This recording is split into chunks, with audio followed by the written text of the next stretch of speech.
Namaste. You're with Sadhvi on the rooftops in Kathmandu, Nepal. And this morning, as I've been doing my practice, I've heard and witnessed many people on their rooftops making offerings.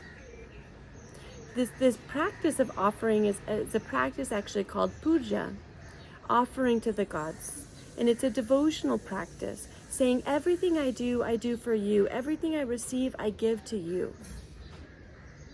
Now, when you make an offering, you really want to think about three things. First, you want to think about being selfless.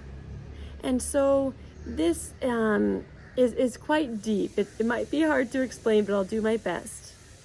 And so when you're selfless, it means that you're coming from this place where you don't need anything and you don't expect anything in return. You're not doing it to get some sort of praise back or credit. You're just doing it because you're inspired so much to give. You're plugged into the source. You're plugged into true love, divine love.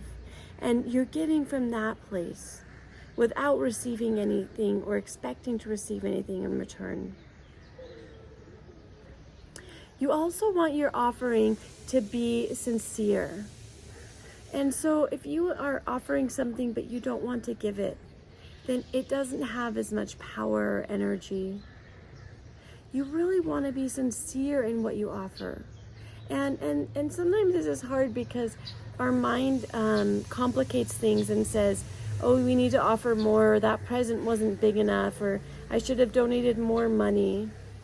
But it doesn't matter what you give. There's actually quotes in the Bhagavad Gita about this. It's like you can offer a flower or a leaf as long as you do it with the sincerity of your heart. And so if you're giving $5 or $10 and the person next to you is giving $100, but you give with a sincere heart, more energy can come than a value that is higher. So you give what you have and be really sincere when you give it. The third thing is be authentic. There are so many different religious practices and rituals. And religion, as my Guru Dev says, is like, it's something external. It's something that you do outside of you. But being authentic means being authentic to your spirit, to your soul, and how it feels inside of you. And so maybe you know a religious practice and ritual, or maybe you don't. Be authentic with how you offer things, with how you light the candle, with how you offer incense, with how you write a card and give it to a friend. Authenticity is so important when making offerings, especially when you're making them from your highest self for love. I hope this helps and you learn something about the sweetness of making these offerings. Here in Nepal, they do this every day, and of course in India, we saw they do it 5 times a day. This can lead deeper spiritual connection that brings purpose to your life beyond measure. Namaste.